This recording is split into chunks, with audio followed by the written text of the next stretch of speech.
Oiga, Daniel, pues nuevamente bienvenido aquí a Por Debajo de la Mesa, recordarle a nuestra audiencia que se suscriban, que le den like, que compartan este contenido, pero tengo que comenzar también preguntándole una cosa muy directa y de ahí vamos hilando.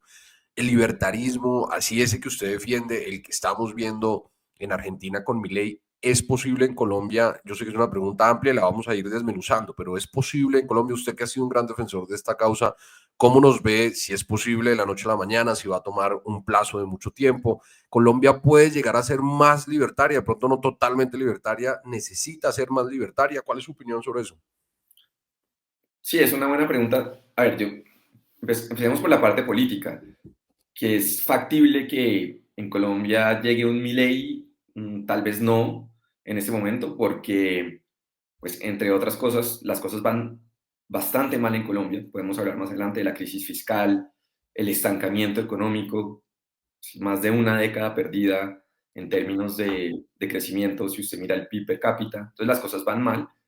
Pero es verdad que tampoco en ese momento están tan mal como estaban en Argentina cuando Milei ganó. Es decir, eh, no tenemos inflación de 3 dígitos, no tenemos una serie de problemas, controles cambiarios tan estrictos como ha habido en Argentina. Entonces, digamos, es un sistema económico completamente diferente. Entonces, el hecho de que, pues, porque un debate de lo de Argentina ha sido lo de la dolarización que prometió Milei, en mi opinión no ha cumplido, pero el hecho es que Argentina antes de Milei ya era una economía de facto dolarizada. Es uno de los países que más dólares tiene, pero la gente lo que hace es que, por eso ellos llaman el dólar colchón. Cada vez que podían simplemente se deshacían de su moneda porque básicamente no vale nada.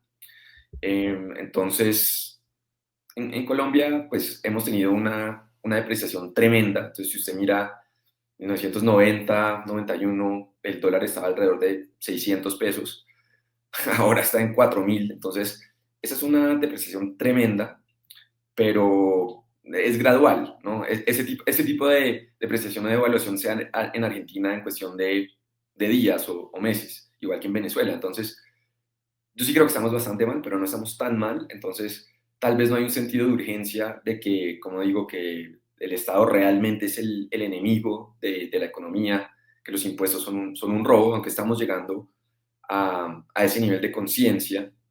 Entonces, eso por un lado, pero ahora, si es que Colombia necesita más libre mercado, capitalismo, o digamos un sistema de libertarianismo, un movimiento libertario en el sentido amplio que implemente reformas, eso es indiscutible. Entonces, porque bueno, una de los mitos que le gusta sacar a la izquierda es que Colombia es un país neoliberal y que acá hay un capitalismo salvaje, y eso es completamente falso. Es decir, solamente hay que mirar, si uno mira los índices de libertad económica, por ejemplo, el del Instituto Fraser, que en mi opinión es el más serio. Colombia, durante los últimos 10 años o más, ha estado alrededor del puesto 100, 90, 100, entre unos 160 países. Entonces, acá no hay mucha libertad económica. Si uno mira cómo funciona el sistema, el sistema económico en general tiende mucho al oligopolio, pocos jugadores en ciertos mercados claves, y esos pocos jugadores normalmente son protegidos de alguna manera por la clase política y por las políticas públicas, protegidos de la competencia, sobre todo extranjera. Y uno lo ve, digamos, uno puede decir, bueno, la izquierda obviamente muy seguramente va a estar más a favor de este tipo de sistema, pero uno también lo ve en la derecha con protección a ciertas industrias. Entonces, sin ir más lejos, eh, Álvaro Uribe, yo noté en los últimos 10 15 años, en varias instancias terminó o aliado o tomando la misma postura que Jorge Enrique Robledo, que es obviamente el líder del maoísmo en Colombia, que es algo Sí, sí, sí. impresionante, ¿no? Que uno puede ser maoísta y sin embargo le dan pleitesía y Pero lo consideran un gran intelectual y demás, pero sí, es un maoísta, ¿no? antes de ir a la implementación y antes de aterrizarlo en Colombia, porque es que me quedó una duda en lo que usted estaba diciendo. Prácticamente, digamos que acá, digamos que no tanto ser libertario, pero sí liberal clásico, por lo menos. pero digamos que hay veces la sensación, y con muchos libertarios que he hablado y este debate que se ha comenzado a dar, de que para que haya más ideas libertarias, haya inclusive el movimiento, para que se vuelva un fenómeno político como lo que vimos con Milei, hace falta un desastre de proporciones bíblicas. No es más como encontrar un punto medio, no tanto de gradualismo, pero sí algo progresivo para ir implementando mejores ideas, por ejemplo, no en 30 años, sino en 20, 26. Porque muchos libertarios siempre dicen, pues es que Argentina estaba destrozada, Colombia todavía no está ahí, y por eso Sí, de pronto el consenso socialdemócrata, el asistencialismo, lo que usted dice, una derecha, entre comillas, que se ha encargado es de promover, por lo menos en lo económico, porque en la materia de seguridad siempre la derecha aquí o el centro democrático se defiende. Si yo soy de derecha porque creo en la seguridad, así es, pero en lo económico terminan siendo casi que igual de así socialdemócratas, es. inclusive socialistas o proteccionistas que muchos otros sectores con los cuales pues, se odian, digamos, desde tiempo atrás. Entonces, esa es mi duda. ¿Se necesita el apocalipsis para que haya libertarismo o se puede gradualmente ir implementando? Sí, no, es un Siendo buen realistas, punto. ¿no? Es Siendo un buen realistas. punto. Sí, mi punto es que si Argentina llega al extremo de elegir a alguien como Milei, no solo en sus ideas, sino también en sus formas. Bueno, también hay muchas diferencias culturales, obviamente, pero yo creo que llega a ese extremo por la gravedad de la situación. Sí. Ahora, el tema es que en Colombia, así no estemos al mismo nivel, o por lo menos la percepción sea que no estamos al mismo nivel. El hecho es que estamos ya entrando en una crisis fiscal que no se ha visto en muchas décadas. Entonces, solo en términos fiscales, así llega un gobierno de izquierda, que espero que no y dudo que llegue, pero así llegará un gobierno, así llegará a gobernar el petrismo otra vez el año entrante, es que no tiene ninguna opción, no tiene ninguna opción. La crisis fiscal es tal que realmente lo que decía Milei en Argentina, que no hay plata, en Colombia no hay plata. ¿No? Lo que pasa es que la clase política todavía no ha llegado al nivel de honestidad de que una sola persona lo diga abiertamente, pero es que la verdad es que no hay plata. Si uno mira el déficit fiscal ya por encima del 7%, ¿no? Sin tener la pandemia, inclusive en la pandemia para mí ese nivel de gasto fue irresponsable, insostenible. Eh, pero es que el tema es que va mucho más allá de la pandemia o del gobierno Petro. Es decir, en Colombia el último año sin déficit, el último año de balance fiscal fue 1993. Entonces tenemos muchas décadas, ¿no? de malos manejos, pese también al otro mito, y es que ha habido un buen manejo macroeconómico. En mi opinión, no ha sido Esa, así. esa, esa es la bandera de muchos candidatos, ¿no? No solo, pues, por ejemplo, un Mauricio Cárdenas, ¿no? Mauricio Cárdenas ahora va a salir a hablar o está hablando, ¿no? de responsabilidad fiscal, trata de acercarse un poco al modelo argentino, Sí, pues sí, se ha vuelto más libertario, durante ¿no? esto precisamente iba a decir, durante el gobierno Santos es realmente donde se empieza a disparar el problema del gasto. Ahora, Duque no hace absolutamente nada al respecto y Petro pues también lo empeora, pero y pese a eso, lo curioso es que desde el 2011 había esta regla fiscal que en mi opinión estuvo muy mal hecha. Lo podemos hablar más adelante, tal vez en más detalle, pero ¿por qué está mal hecha esa regla fiscal? Por varias razones. La principal es porque nunca se pone una meta concreta del déficit neto, sino que se inventa otra definición de déficit estructural que puede, de cierta manera, camuflar con otra noción que es el déficit cíclico. Entonces, ellos podían decir, mientras el déficit subía un 2% del PIB, ellos podían decir, manipular las cifras para decir que el déficit estructural estaba bajando, entonces, por lo tanto, iban bien y estaban cumpliendo la regla fiscal. Entonces, los mismos creadores de la regla fiscal han cuestionado su eficacia. Entonces, ese es el problema principal, pero el otro tema es que el solo hecho que se haya hecho una regla fiscal como ley casi que garantiza que fracase. Alrededor del mundo, donde ha habido mejoras importantes en términos de control del gasto público, se ha introducido más bien un ancla de deuda, pero a nivel constitucional. En Alemania una reforma constitucional, en Suiza una reforma constitucional. Cuando usted lo introduce a nivel constitucional, ahí es mucho más difícil para el político de turno, el gobierno de turno, volársela y gastar como si no hubiera mañana. Y eso es más o menos, si mal no le entiendo, poner en un porcentaje determinado, digamos, no se puede superar esto por Exacto. constitución, sin importar lo que pase, pues. Muy claramente en la Constitución dejar claro. Y bueno, en ambos, digamos, en Alemania también hay una cláusula de si en caso de una catástrofe, pues digamos puede haber más margen, pero en general es mucho más difícil volársela si está en la Constitución. Y pues tenemos el ejemplo de cómo inclusive esta regla fiscal mal hecha llega a un gobierno como Petro, como el de Petro, y pues se la vuelve, que es lo que acaba de hacer. Manipulando el marco fiscal de mediano plazo van siempre postergando, pero eso venía desde mucho antes. Eso Para venía los desde mucho oyentes antes. que no son economistas, un ejemplo que se me ocurre, una analogía que podemos hacer, es más o menos como en las finanzas de la casa, es ponerse un tope en el presupuesto mensual, es decir, usted si gana 5, pues no puede estar gastando 10 o 15, que es más o menos lo que estamos haciendo, y peor aún no puede estar justificando o generando ese gasto, financiando ese gasto con el cual no tiene con qué pagar con una deuda a unos intereses altísimos. Podríamos decir que eso es más o menos la explicación muy No, y superficial para el que no es economista. eso es precisamente lo que está pasando, porque si usted mira el presupuesto, siempre pues el primer ítem, mejor dicho, Sí, el rubro mayor del presupuesto en Colombia se va en pago de interés de la deuda, ¿no? Entonces, la deuda como porcentaje del PIB ha superado el 55-60%, que eso es un nivel altísimo para un país en vía de desarrollo. Entonces, puede mirar a Estados Unidos, que está teniendo unos problemas tremendos con la deuda y tiene más del 100%. Japón ha tenido más del 100% por mucho tiempo, pero es otro nivel. Cuando usted es un país como Colombia, usted lo que necesita es crecer, tener crecimiento económico a un ritmo acelerado, porque es la única manera de salir de la pobreza. Es lo que hizo un Chile hace unas décadas, o lo que ha hecho China. Usted tiene que crecer 6-7% en promedio durante muchos años. En Colombia vamos creciendo al 1, al 2, y eso es insuficiente. Por eso el estancamiento, si usted mira el PIB per cápita, está estancado desde el primer gobierno Santos, o desde el principio del segundo gobierno Santos.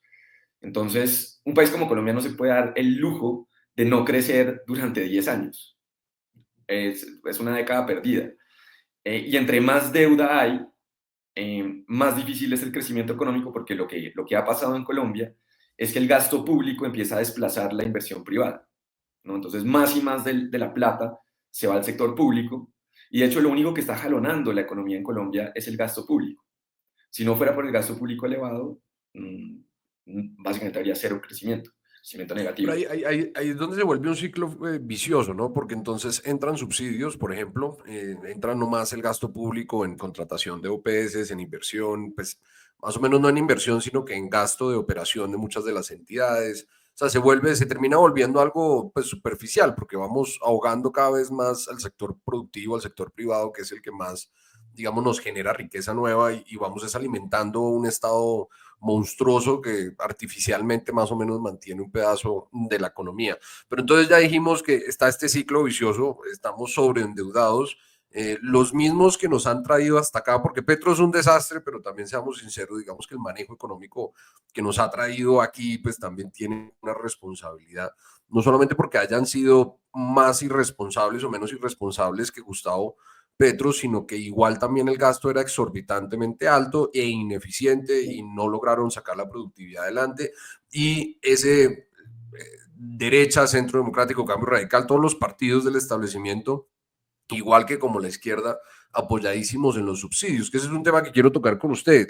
Los subsidios, si bien en algunos casos muy específicos y en teoría, digamos, están muy regulados por esa definición de ser una corrección, digamos, temporal a una falla del mercado y que tienen que ser literalmente temporales, pero nunca terminan siendo, son el camino para Colombia, es decir, mantener ese estado asistencialista que de izquierda a derecha promueven, que se suma pues obviamente a un populismo laboral, populismo pensional, a cosas insostenibles, es decir, como en la analogía de la casa, sigamos manteniendo el gasto que es sumamente superior a nuestros ingresos, sin importar que es como adquiriendo más tarjetas de crédito para seguirse endeudando sin realmente cambiar o mejorar eso que los colombianos necesitamos, que es producir más, volvernos más ricos, explotar más nuestros recursos. ¿Cómo ve usted ese cambio o si es necesario seguir con ese estado de bienestar que para los políticos es muy popular, créanme, no hay nada más chévere que salir, como dice Thomas Sowell, a botarle dinero público a los problemas y ser esa la propuesta. Aquí todo el mundo aplaude con eso, pero cómo uno puede ir migrando un poco el chip, sobre todo irle advirtiendo a los colombianos que, como usted bien dice, sea quien sea el presidente en 2026, sea de izquierda o derecha, pues quiera o no le tocas tener, no que volverse libertario, pero sí tener unas medidas un poco fiscalmente más conservadoras. ¿Cómo Sí, podemos ir haciendo esa pues transición de un Estado que, esto es como una adicción, ¿no? Eso, perdón, ahí me sí, extiendo un poco más, o sea, esto es como ser adicto a la coca, más o menos. O sea, así es. aquí Colombia es adicto al gasto y es adicto los políticos a regalar la plata y todo el mundo, pues entre la corrupción, los subsidios, el populismo, ese es el estamento que hay. ¿Cómo sacar a Colombia de ahí y hacerlo un proyecto político más o menos viable, o por lo menos ir concientizando, ¿no? Claro, pues, a ver, hay varias cosas. Lo primero es que para mantener mi crítica a la derecha en manejo económico, yo he visto a varios políticos de derecha durante las últimas décadas jactarse de su gestión diciendo, em, empezamos con tantos subsidiados en cierto subsidio y terminamos con el doble o con muchos más. Sí, ese es el Entonces, ellos, logro. sí, eso es el logro. El logro es subsidiar a más y más gente. Y como usted puede decir, si es que se puede entender la razón de la existencia de un subsidio en primer lugar, debería ser algo así como una muleta, ¿no? Usted tiene una lesión, usted necesita una muleta por un tiempo mientras se mejora y cuando ya puede caminar, pues ya no necesita la muleta. Pero si el negocio es repartir muletas y hay incentivos para que no solo sea una, sino que sea dos por persona, pues ahí hay un problema y hay un problema de incentivos. Y yo creo que el problema en Colombia es que se ha creado un sistema con los subsidios de incentivos perversos y eso obviamente tampoco pues le conviene enfrentarlo a los políticos, sino precisamente el incentivo perverso es que al político también le conviene entregar más y más subsidios porque la lógica es que conduce a más y más votos. Entonces, Mm. es un problema. ¿Cómo solucionar eso? Pues tiene que haber mayor y mayor conciencia en la sociedad y mayor apoyo a lo que usted decía, de lo que realmente se necesita y se requiere un nivel importante de honestidad, ¿no? Es decir, que no hay plata. eh, ya los niveles a los cuales se está endeudando Colombia con este gobierno Petro realmente que es alarmante. Entonces eso pues claramente va a parar o va a explotar en algún momento. Y tiene que haber la conciencia en la sociedad de que, mire, es que la austeridad no es que sea una opción, es que es una obligación, no hay otra opción. Tiene que llegar un gobierno a apretar el cinturón en todo tipo de áreas.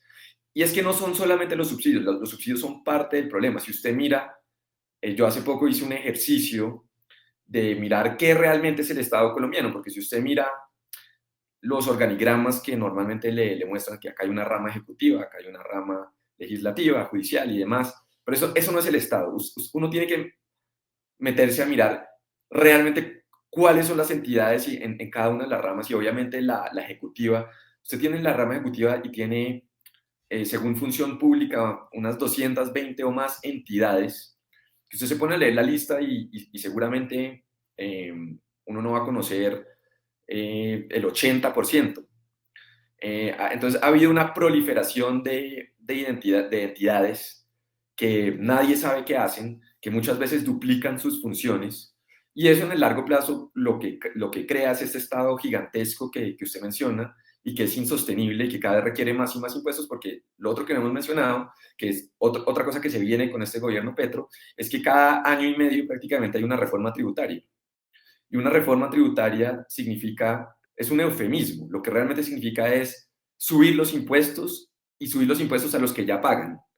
Y en Colombia los que ya pagan, sobre todo el impuesto a la renta, es un porcentaje mínimo de la población, digamos, también menor al 10%, un 8 o 9%.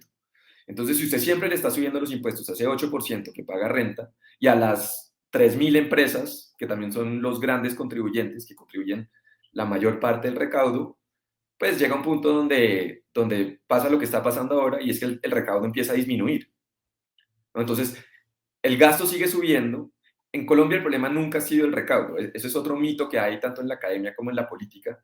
y de hecho hoy sale otra vez un titular de que el recaudo es insuficiente porque es menor al promedio de la OCDE. Y si usted mira en la OCDE primero que todo, el promedio sube porque la mayoría de los países son continentales europeos, con grandes estados Sí. de bienestar, pero con sistemas diferentes. Entonces, si usted quiere copiar ese modelo, entonces tiene que ser como los escandinavos y tampoco tener, por ejemplo, salario mínimo. Pero no. Entonces, acá quieren todo lo peor junto. Pero si usted mira inclusive esos países, un país como Dinamarca, que puede recaudar el 40% del PIB en impuestos, pero el 90% de la población paga impuesto a la renta. En Colombia es el 8%. Entonces, si usted quiere hacer esa comparación, resulta que la carga fiscal o el esfuerzo fiscal realmente en Colombia es mayor para los contribuyentes que pagan que en países escandinavos o europeos continentales. Entonces, realmente hemos llegado a un nivel de impuestos que yo sí creo que la sociedad está cayendo en cuenta de eso, donde es absolutamente eh, opresivo, un sistema tributario completamente opresivo y que también pues es otra de las razones por las cuales la formalidad es tan alta. Entonces, el problema que yo veo es que no veo mucha conciencia de estos problemas dentro de la clase política, más allá de una discusión de política, ¿no? Como echarle la culpa a Petro. Sí, obviamente esto está pasando bajo Petro, pero como usted decía muy bien, Nicolás, mi interpretación es que Petro es la consecuencia de estos malos manejos económicos. Cuando la economía no crece por 10 años, es normal que la gente quiera un cambio bien extremo y Petro simplemente por casualidad fue el cambio bien extremo en ese momento. Ahora, la gente se está Ay, dando cuenta que eso no fue un cambio para lo mejor, fue para lo peor, pero eso no justifica lo que pasó antes de Petro. Es mi opinión. no, no, y de acuerdo, uno cuando debate con la izquierda, que siempre es con el argumento facilista, es que este es un país el más desigual del mundo, el más pobre del mundo, y yo sí creo que tienen razón en el sentido de que hemos sido mal gobernados. No todo lo pasado es malo, hay que decirlo, pero sin lugar a dudas, pues la historia de Colombia, no sé si usted comparte esta reflexión que yo hacía el anterior día, no es una historia de éxito. Acá nosotros, a diferencia de Argentina, pues nunca fuimos el país más rico, nunca tuvimos esos boom que nos hayan escalonado, digamos, de pasar de ser un país en desarrollo a un país civilizado, por lo menos de entrada. Aquí todas las bonanzas que llegan los políticos se los comen, en parte por la irresponsabilidad fiscal, en parte yo creo que la regla fiscal la crean es para poder limitar un poquito a esos políticos, pero aún así aquí concentrados siempre en el discurso facilista y populista de que es que el pobre es pobre porque es que el Estado no le ha entregado más plata, cuando al revés, y esto suena muy cliché, los subsidios, algunos, si son condicionados, muy bien hechos, de pronto logran modificar algunos comportamientos y romper algunos ciclos de pobreza, pero aquí en Colombia yo creo que si usted se pone a analizar, Petro no pudo hacer más, poner más subsidios. El único que creo que es nuevo sería el de pensiones, con el cual no tienen plata para pagar, pero yo creo que todo el aparato de subsidios viene desde el gobierno Duque, Santos y Uribe, o sea, es decir, el aparato asistencialista venía desde antes y creo que el populismo de Petro, o por lo menos el que decía que iba a repartir subsidios para izquierda y derecha, no lo ha podido hacer porque es que ya no hay más subsidios que crear y tampoco hay más plata para financiar.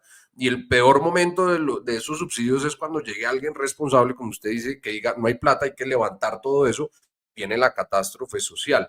Y ahí es donde yo le pregunto, la derecha en Colombia, ¿para usted es derecha, derecha de verdad? ¿O la derecha tiene que tener una concepción libertaria o una concepción por lo menos de liberal clásico? Pues yo creo que aquí el espectro está confundido. Usted como libertario, pues me imagino se ubica más hacia la derecha, no sé, digamos, ya sus temas económicos quedan yo creo que muy claros para los que nos escuchan, pero más bien también su visión social en muchos aspectos, toda esa cultura woke que viene alimentando el progresismo, que también alimenta un pedazo grande del centro aquí. Ahí, curiosamente, el Centro Democrático, Cambio Radical, el Partido Conservador, en lo social sí frenan un poco el bus porque, pues, digamos que sus electores terminan siendo en gran parte este país es católico, ¿no? 75% católico o cristiano, pero pues acá hay como un salpicón de ideas que yo creo que le ha hecho también mucho daño a esas entidades de partido y de ideas que puedan sacar el país adelante.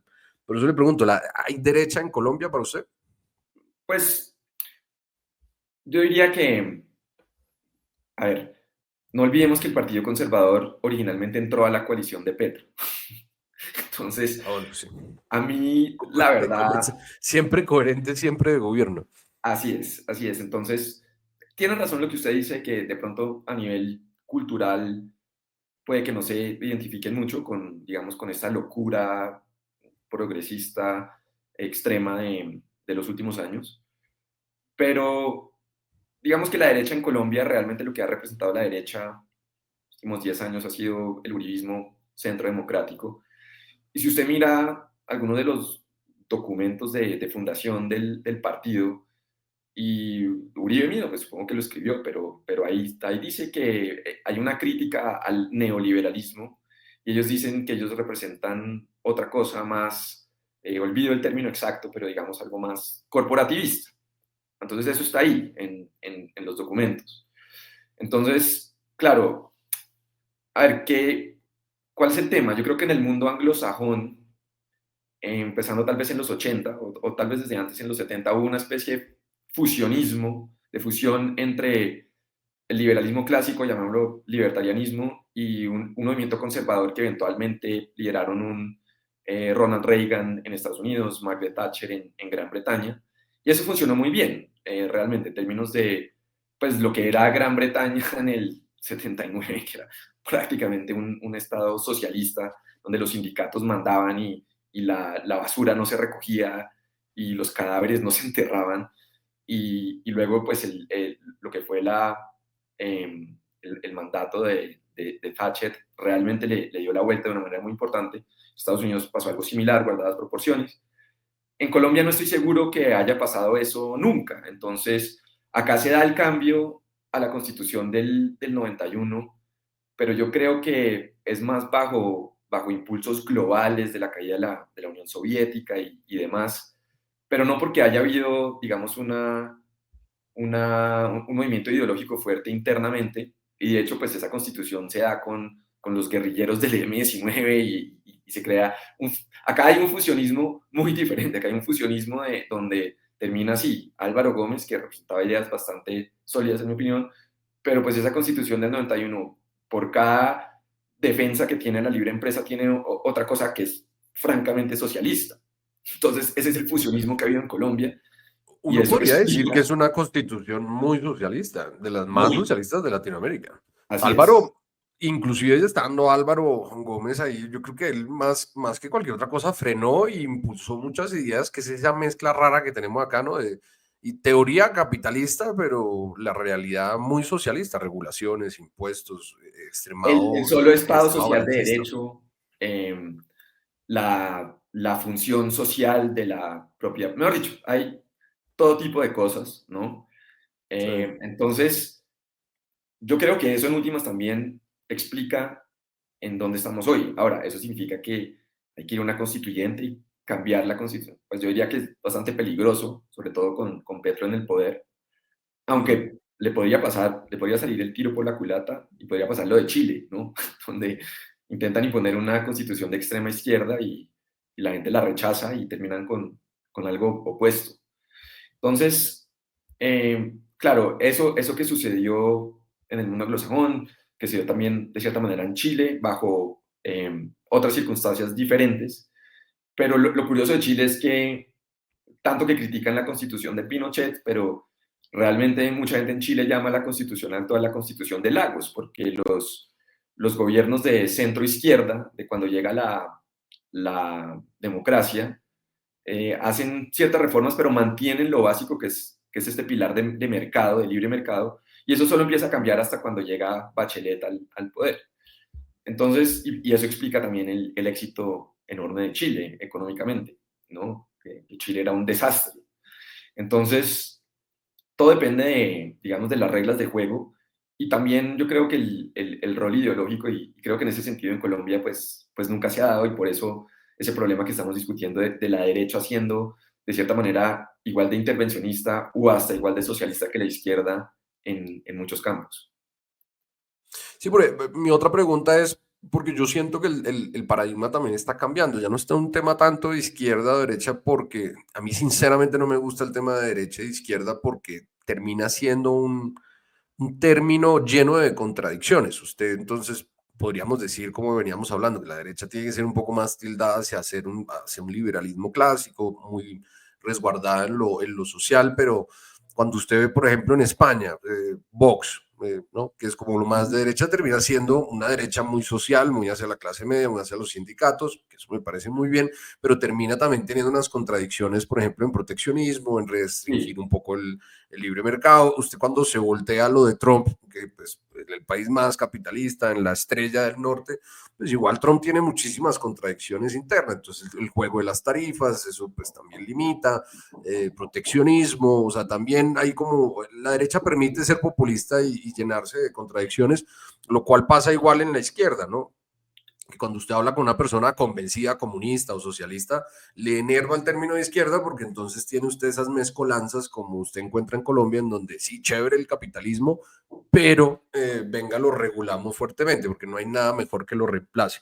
Y ahí es claro. donde quería preguntarle, porque yo siento que el paradigma va cambiando un poco entre si uno es más intervencionista o menos intervencionista y se explica uno mejor, por lo menos en lo económico, y ojalá uno pudiera volver hacia el tema de liberal y conservador, que eso también explica también con posiciones un poco más claras. Pero hay una pregunta que muchos jóvenes yo creo que se la hacen y la reflexión la he visto porque en la universidad están medio introduciendo algo ya y es el consenso socialdemócrata, creo que es el abrebocas de, y es que sigue después del capitalismo, si hay algo mejor o evolucionado del capitalismo, y usted lo ve en la agenda woke progresista, el tema de la ONU, es como un intento de migrar hacia otro sistema global, con algunas fusiones entre capitalismo y socialismo. ¿El capitalismo está para quedarse como el petróleo por largo rato o va a fusionarse a algo más diferente? Es decir, no sé, llámelo como usted quiera. Viene después del capitalismo en nuestra historia siguió el corporativismo o siguió, yo qué sé, la socialdemocracia como sistema global. ¿O usted ve que el capitalismo se nos queda por un buen largo rato todavía? Bueno, Como sistema, más o menos como sí. ideología. A ver, primero hablemos de lo que usted mencionaba, esa visión izquierda-derecha versus algo que muy interesante que usted dijo que es digamos, la tensión entre liberal y conservador. Y recordemos que lo que hoy en día se llama libertarianismo, realmente, que era el viejo liberalismo, surge contra un sistema muy conservador en Europa, en Gran Bretaña, muy proteccionista, Ujú. ¿no? Pues las mismas tesis de Adam Smith se dan contra el mercantilismo, que es puro intervencionismo estatal en la economía y sobre todo en las exportaciones. Entonces, claro, por eso es que usted dice, ahí están las contradicciones de un Trump o un Vox, que son de derecha, pero son intervencionistas, proteccionistas, pero eso va muy en la línea tradicional de la derecha. Entonces, por eso el liberalismo ha sido algo diferente. El tema es que en los 70 y en los 80 sí hubo ese fusionismo entre conservadores y liberales. Yo creo que también teniendo muy en mente derrotar el comunismo, que lograron, que fue algo fenomenal en términos de la historia global. Y hoy en día, pues, sin esa amenaza comunista, pues tal vez se desdibuja la alianza entre liberales y conservadores, pero también, mire lo que pasa, usted puede hablar, listo, va a haber algo después del capitalismo, algo de fusión con otros sistemas, pero ¿qué es lo que realmente está pasando? El señor que acaban de elegir como candidato del Partido Demócrata en Nueva York no está hablando de lo que viene después del capitalismo, es algo nuevo, no, él está diciendo es puro socialismo marxista puro y duro. Pero Entonces, bonito, yo ya lo he escuchado, el tipo habla no, espectacularmente, sí, es con una pues sonrisa y todo. sí, habla con Vamos sonrisa, a... pero está hablando de expropiar los medios de producción. Sí, sí, sí, Pues, totalmente lo dice con una comunista. Sí, sonrisa. Es que el mismo Hayek decía, el gran Hayek decía, es que el socialismo no es menos socialista si lo impone un señor impecablemente vestido con un traje de tweed que si lo impone el señor con el uniforme de la Gestapo, pues el nacionalsocialismo en ese caso, que son primos hermanos, el nacionalsocialismo sí, y sí. el comunismo. Entonces, sí, pero pues entonces yo sí soy yo adhiero mucho a esta idea de que entre más intervención hay, más proclive es la situación a caer en algo muy extremo, tipo Cuba, tipo Venezuela, tipo lo que quiere imponer este señor en Nueva York, que es un peligro.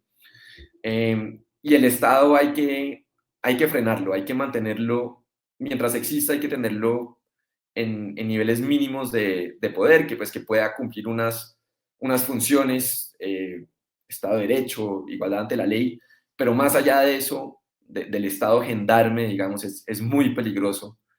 Y también, pues tristemente es lo que hemos visto en Colombia, que gradualmente va creciendo el Estado, de repente un día uno se despierta y está la deuda en el 60% del PIB, los impuestos más altos de la OCDE en términos de impuesto corporativo, el IVA más alto que el promedio global, y que lo quieren subir aún más.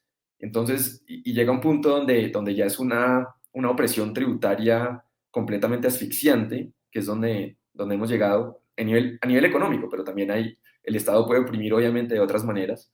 Por eso es muy importante limitar el poder del Estado. Pero la puerta al autoritarismo, sin lugar a dudas, es económica, ¿no? O sea, todo régimen autoritario, lo primero que tumba, casi que en simultáneo con las libertades individuales y de expresión y de prensa, es el tema económico, la expropiación, el tema de tributaciones asfixiantes que obliguen obviamente a la expropiación y demás. Pero venga, para terminar y para ir cerrando, un tema que yo sí creo que hay que comenzar a abordar y es Colombia, gracias a esa derecha o al centro o al establecimiento, al status quo, se acostumbró que la única forma de terminar la pobreza en nuestro país es a punta de los subsidios. ¿Qué medidas podemos tomar para cambiar eso? Por ejemplo, el tema de que el país comience a entender que tener más empresas, tener más empleo, tener menos tributos, tener un Estado más pequeño, reducción del gasto, que es que aquí el mito que creo que confluimos siempre, tanto derecha como izquierda, dicen que es que el gasto es inflexible, que no se puede modificar. ¿Qué medidas concretas, unas tres que uno pueda tomar para que este país coja un rumbo hacia el desarrollo y eventualmente acabe con la pobreza y la desigualdad? Porque es que el problema de pronto que tenemos usted y yo, los que estamos en este sector, es que la izquierda e inclusive la misma derecha nos señala es que ustedes no tienen corazón.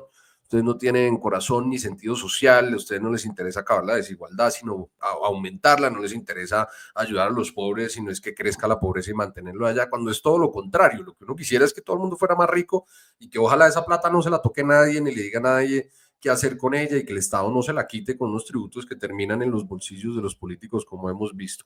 Entonces, el componente social creo que es importante. Por eso le quería preguntar a usted cómo cree que podríamos comenzar a abordar eso, porque ahí es donde yo veo que la derecha pierde muchos debates y se autocensura para no pecar en el consenso socialdemócrata en nuestro país. Claro, a ver, yo partiría de la base de que es muy difícil, de hecho yo diría que es imposible llevar a cabo una política social, entre comillas. ¿Por qué? Porque la sociedad, por naturaleza, es algo orgánico y espontáneo y el Estado no lo es. Entonces, hablar de política social para mí es una contradicción en términos. La sociedad es antagonista al Estado. Eso, primero que todo.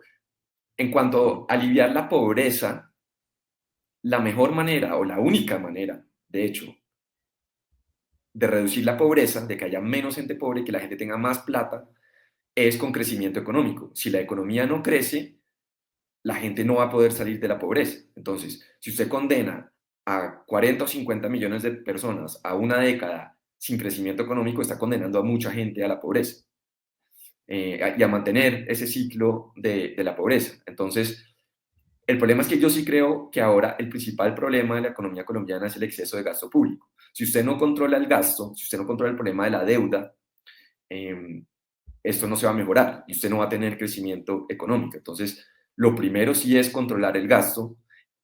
Desafortunadamente hay que eliminar, bueno, afortunadamente habría que eliminar numerosas entidades. Habría que, por ejemplo, en la rama ejecutiva habría que pasar a menos de 100 entidades cuando ahora hay más de 200. Habría que salir de mucha burocracia, de trabajos improductivos, pero eso es lo que haría si usted lo hace de una manera correcta, con un esfuerzo también de desregulación, que va desde, sí, eliminar todo tipo de barreras no arancelarias que hacen que la economía hoy sea más cerrada que hace 30 años, según inclusive un estudio del Banco de la República, a cosas tan sencillas como permitir la exploración y explotación del petróleo, ¿no? Que cuando un gobierno lo prohíbe, siendo la principal industria del país, pues eso es un golpe fuertísimo para muchísima gente. Entonces, usted lo que tiene que hacer es permitir que la economía fluya, que la gente pueda invertir en los sectores que ellos consideran interesantes. Y si usted hace eso, y si usted elimina, por ejemplo, requisitos, rigideces para que la gente pueda contratar formalmente, usted va a tener más y más empleo, va a tener mayor productividad. Cuando hay mayor productividad, hay mayores salarios y hay mayor bienestar en la sociedad. Entonces, yo diría que eso es lo importante. Pero pensar que con una especie de planificación de subsidios y política, entre comillas, social, usted va a mejorar problemas de pobreza, eso no va a suceder porque no es la manera que ha sucedido. Inclusive en los países que la izquierda supuestamente admira por su política, su estado de bienestar, si usted mira cómo se volvió rico un Suecia, por ejemplo, no fue a punta de subsidios. Ellos crecieron a través de capitalismo puro y duro, y una vez tenían cierto nivel de riqueza, pues usted lo puede, si quiere, empezar a repartir, pero usted lo que no puede es estar en un nivel de mínima riqueza, de estancamiento económico, y tratar de que la torta tenga cada vez más pedazos siendo del mismo tamaño, inclusive cuando es menor. Entonces, creo que, creo que el tema viene por ahí. Sí, no, el mito de los países nórdicos. Lo otro que hay que resaltar es que son muchísimo más pequeños que Colombia, pero muchísimo más pequeños y Muchísimo. 100 veces más ricos. Entonces, pues si usted solamente tiene la riqueza de Colombia para repartírsela con Dinamarca, no solamente, pues ahí ahí hay alguna posibilidad o margen de redistribución, pero pues siempre es concentrar, acá se concentra mucho la redistribución y no la creación de riqueza y eso Exacto, y creo que ese es es el una problema buena principal. reflexión. Ese es el problema Eso principal, es es que una usted buena usted no reflexión. puede redistribuir si usted no tiene nada para redistribuir. Entonces, es como lo primero que tiene que entender la gente. Yo creo que la gente lo entiende si usted se lo explica. El problema es que si no hay incentivo para explicarlo y su incentivo político, otra cosa que, para terminar, que no hemos discutido es que hay un incentivo también muy perverso en Colombia, y es que el incentivo de los jóvenes es llegar inmediatamente a trabajar en el sector público, porque en el sector público ganan más y es más fácil, ¿no? Y porque no Entonces, hay sector privado que exacto, los entonces, reciba. Creo que hay una estadística terrible, póngale que eso pues, ves una curva que va bajando drásticamente, ahorita no la tengo, pero se la mando. Por ejemplo, nosotros ya hemos logrado cubrir lo de bachillerato, entonces la mayoría, el 90% más o menos, un poco más de los jóvenes se gradúan de bachillerato, después eso baja drásticamente, como hacia el 50% de los jóvenes van a alguna técnica universitaria, pero de ese 50 vuelve y se parte en otro 50%, terminan esa carrera, y los que terminan esa carrera se vuelve y lo parte usted en un 50% que termina siendo como el 12% final, que solamente termina trabajando y trabajando en lo que estudió y además de milagro consiguió empleo. El resto termina siendo los famosos ninis que ni estudian ni trabajan, que hay como 2 millones en el país y 600.000 no solamente en Bogotá. Entonces tampoco hay sector que eso, inclusive usted me corregirá, pasó más o menos también en los 70, cuando Colombia tuvo unas curvas de crecimiento grande económico, no había un aparato productivo que solventara esa demanda laboral de un país que necesitaba trabajar. Y eso todavía más o menos sigue pasando, ¿no? O sea, el aparato productivo no es lo suficientemente grande ni para financiar el Estado, porque como hemos explicado a todos los que nos están viendo, si seguimos explotando a esa minoría para financiar el grueso, pues no va a dar abasto, pero tampoco hay la suficiente empresa para ampliar a, por ejemplo, esos 2 millones de jóvenes. Y lo otro es que salen muy mal educados, no de que sean groseros, sino que obviamente el tema o las capacidades no son competitivas en el mercado. ¿Cómo eso también es más o menos un análisis que podríamos estar diciendo, ¿no? no, sin duda. Y ahí, bueno, el tema de educación es todo un problema, ¿no? Y tanto usted como su papá han sido muy vehementes, lo cual aplaudo con el tema de FECODE, que es realmente, en mi opinión, el principal obstáculo al progreso de Colombia, más allá de esos temas económicos, pues porque si usted educa a la gente en socialismo y marxismo, pues después no se sorprenda que llega un Petro, y que el país tiene los problemas que tiene. Entonces, el problema de la educación es serio, y digamos el resultado final es lo que usted menciona, que inclusive la gente que pasa por todo el sistema de educación, no llega preparado para lo que exige el mercado laboral. Pero más allá de eso es que eso sería remediable hasta cierto punto si usted permite que el sector productivo crezca, que se generen nuevas empresas, y si no se pueden generar nuevas empresas localmente, que lleguen empresas extranjeras y que contraten. Pero cuando usted pone todo tipo de obstáculos, es que, a ver, Colombia tiene todo tipo de problemas que bien conocemos cuando usted tiene FARC, ELN, controlando regiones enteras, Narcotráfico nomás. inestabilidad política, el problema, cuando se invierte acá hay riesgo cambiario por la moneda, por eso hay todo tipo de riesgos para invertir en Colombia. Y usted fuera de eso le agrega el impuesto corporativo más alto de la OCDE, así sea en términos nominales, es que eso no tiene ningún sentido, porque entonces una empresa decir, oiga, ¿yo cómo voy a llegar a Colombia cuando hay muchos países similares que cobran menos? Inclusive Colombia cobra más que los países desarrollados, ¿no? Entonces, no he dicho, eso es un sinsentido, mírelo por donde usted lo mire, pero todo, ¿cuál es el origen del problema? Pues que el gasto, en Colombia el problema no es el recaudo, en Colombia el recaudo desde hace 30 años o más ha crecido de una manera exponencial. El problema es que el gasto ha crecido mucho más. Entonces, Ujú. si usted no cierra esa brecha, si usted no controla el gasto, si usted no llega a un balance fiscal, entonces tiene que haber más y más deuda, y la única manera de más o menos pagar la deuda es subiendo los impuestos cada año y medio con otra reforma tributaria. Aunque bueno, eso también ya fracasó porque ya está bajando el recaudo. Em, pero No, que la entonces gente ya no tiene con qué. ya no tienen con qué, ya no tienen con qué. Entonces, por eso vuelvo a lo que decía al principio, y es que llegue quien llegue, realmente muy pronto no va a haber opción, aparte de realmente apretarse el cinturón y así no sea con convicción ideológica. Hay veces eso pasa, que gobiernos de izquierda en el país que sea tienen que implementar reformas de mercado porque si no el país explota, la economía Sí. explota. Entonces yo creo que estamos llegando ya a ese nivel en Colombia. Hombre, pues Daniel, ahí tocamos muchos temas y creo que faltan muchísimos temas más, pero lo dejo ya hasta aquí para que no se nos alargue. Espero tenerlo en otra oportunidad para que vayamos tocando varios temas. Deberíamos intentar más adelante hacer el ejercicio de cuáles entidades ir comenzando a recortar, cuáles podríamos comenzar a ahorrarnos. Y es que no solamente al nivel central, yo hice ese ejercicio también en Bogotá. Lo de Bogotá o las ciudades capitales son casi que igual de grotescas en la cantidad de gasto y entidades y cosas inservibles que tienen, porque a todo político le encanta nombrar o crear una nueva entidad para poder dar esos puestos o a sus afines, o inclusive, como vemos ahorita, a sus familiares. Esto es Por Debajo de la Mesa. Compartan el contenido, suscríbanse en nuestro canal. Gracias, Daniel, por estar aquí.